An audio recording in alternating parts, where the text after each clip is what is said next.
So a couple months ago, I got a request to do book reviews related to intelligence analysis, which I thought was a great idea. I just didn't really have a sense of where to start. But recently I came across a book that I think dovetails really well with some of what I've been talking about related to intelligence analysis standards as laid out in Intelligence Community Directive 203.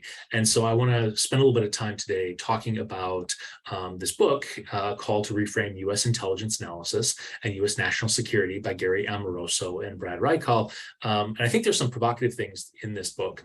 I ultimately am not persuaded, and I'll talk about sort of the critiques and the concerns that they raise and how I would maybe push back against them or maybe redirect them a little bit.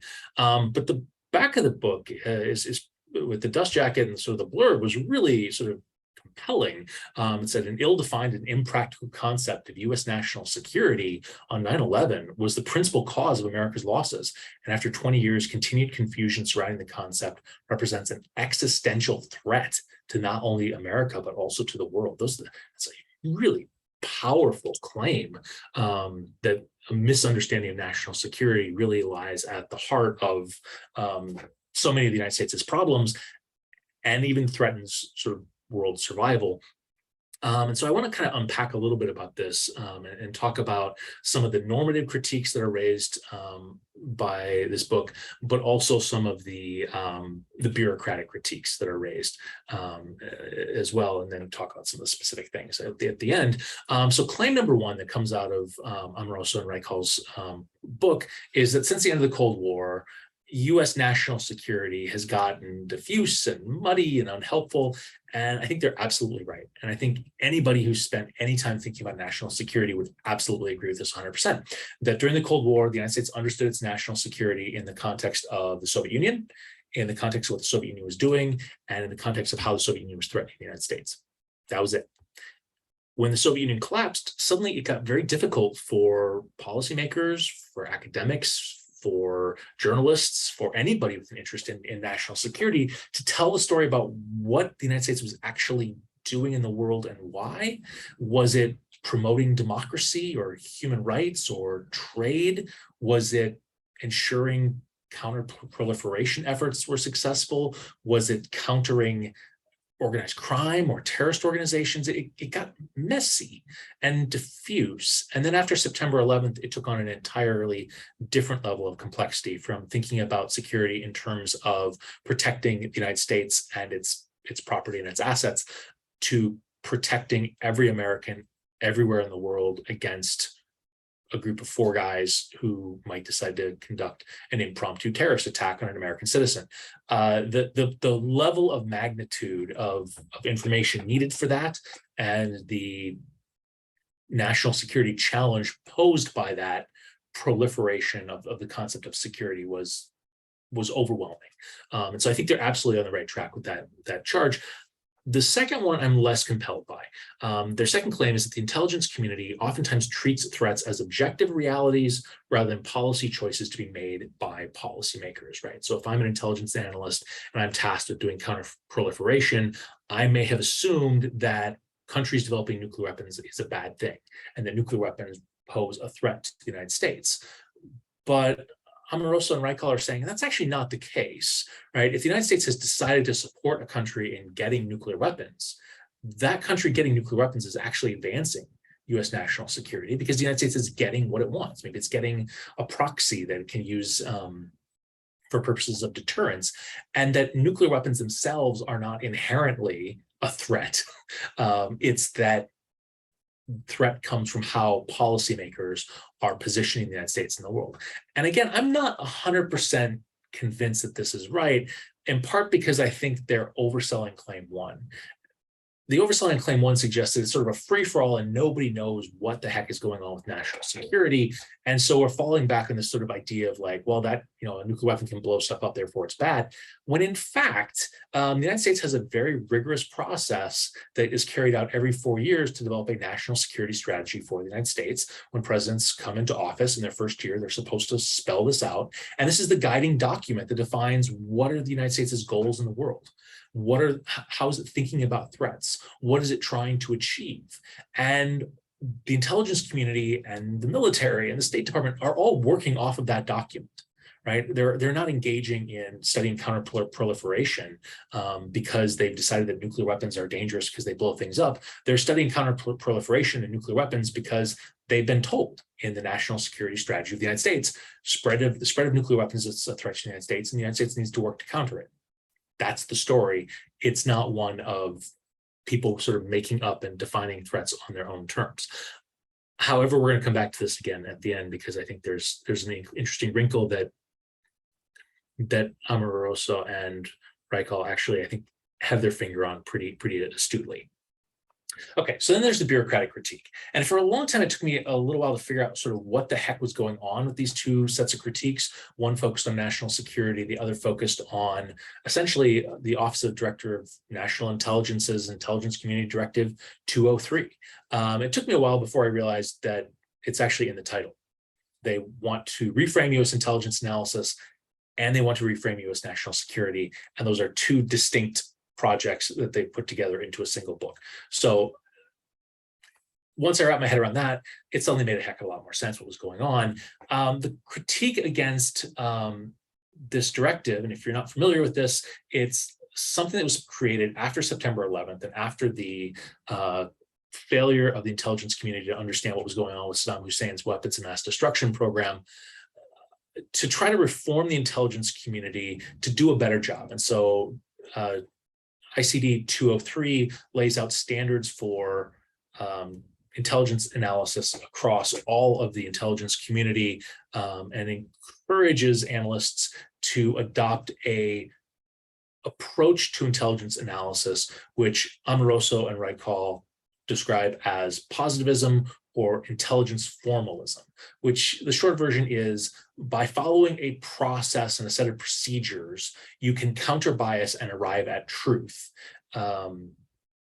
which is maybe contrasted with a more traditional understanding of how intelligence analysts would work, which is intelligence analysts are experts who kind of understand the nuances of situations and will kind of put things together with their, not gut, but their intuition, with how they work with information, that it's much more of an art than a science, whereas intelligence formalism, as captured in the analytic standards reflected in ICD 203, really does reflect much more of a science type process. And they're really concerned about this. And I'll highlight 3 or 4 points that they bring up on this, because I think it's worth taking this critique seriously, even though I would say, pretty clearly on the side of intelligence formalism, and structured analytic techniques are kind of what drew me into this area to begin with. So I want to kind of talk about what these critiques are and give at least a partial rebuttal. So one of them is that the measures of certainty that analysts are asked to provide as part of their analysis is baseless, right? So as part of analytic tradecraft standards, you're expected to give a statement about how likely you think certain things are to happen. I think in the next year, Iran is 10% likely to get a nuclear weapon. And you're also supposed to make a statement about how confident you are in that. And so I'm very confident in that projection, or I'm not very confident in that projection. And those are two different statements about certainty about what I think is going to happen, and certainty about how confident I am that that's going to happen. And I'm supposed to express those in percentages or with specific language that will communicate to policymakers the level of certainty that exists. And Amoroso and Rykal essentially say that that's pointless, that there's no way to sort of render those in a meaningful way, and policymakers aren't going to understand it. And I think it's definitely subjective, but I don't think it's baseless to try to quantify or even create qualitative measures around our level of certainty, to say, I have a lot of evidence for this. It would be really surprising if things didn't play out that way, that's useful to communicate to policymakers.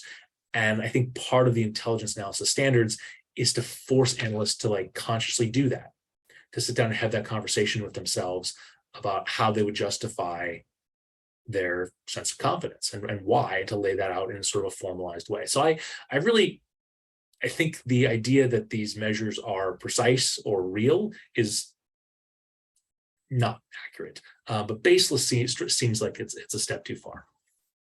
The second critique is that objective information creation is impossible, which you might think is like an attack on human objectivity, but actually ends up being sort of a return to that critique that analysts are thinking about threats as objective things rather than as decisions of policymakers. Again, I'll return to the national security strategy of the United States.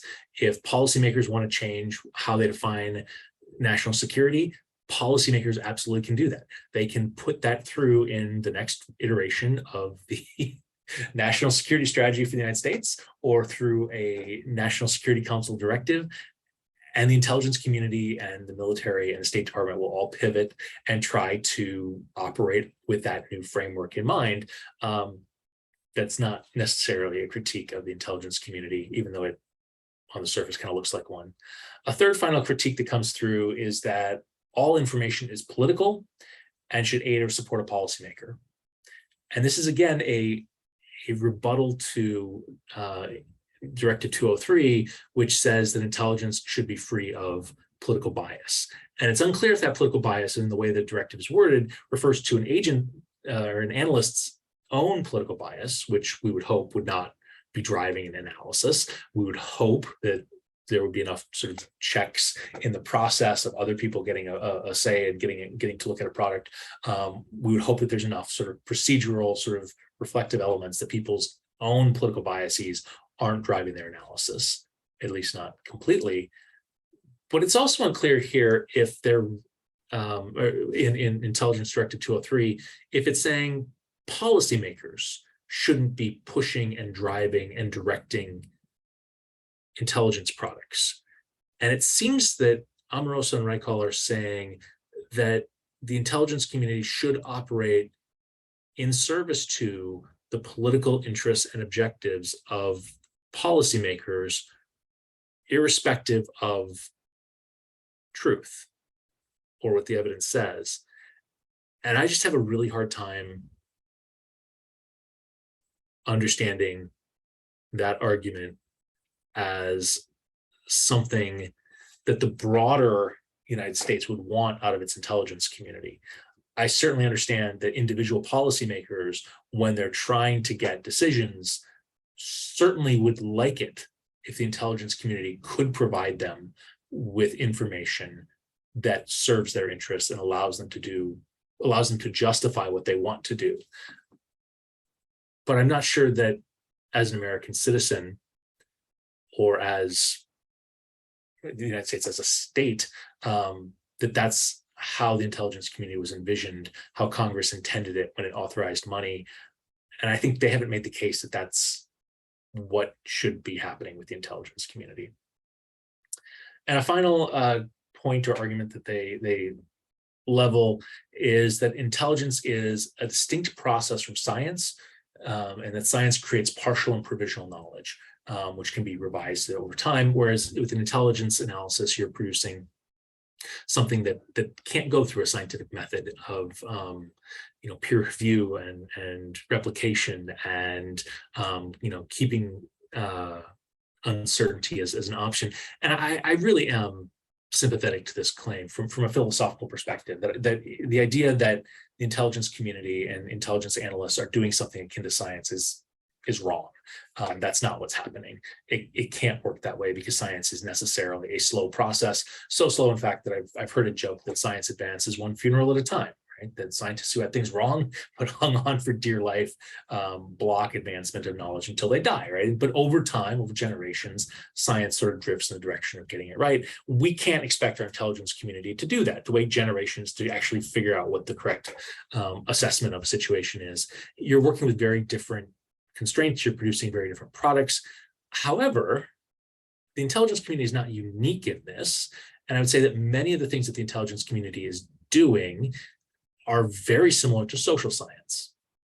And social science has figured out how to thread some of those needles of working with the kind of ambiguity, not being able to necessarily replicate a situation with exact perfectness, the way that you can if you're studying physics or chemistry, I guess. And so I'm not sure that I'm willing to sort of say that there's no sort of justification for a rigorous methodology within the intelligence community, within intelligence analysis. In fact, I'll even go a step further. There are rigorous methods. There are structured analytic techniques that help us to improve our thinking and avoid certain biases. Amoroso and Rykal would counter and say, yes, but is the intelligence community giving to policymakers better intelligence? Is there any evidence that these structured analytic techniques help us to produce better products? And I'm not sure that they do.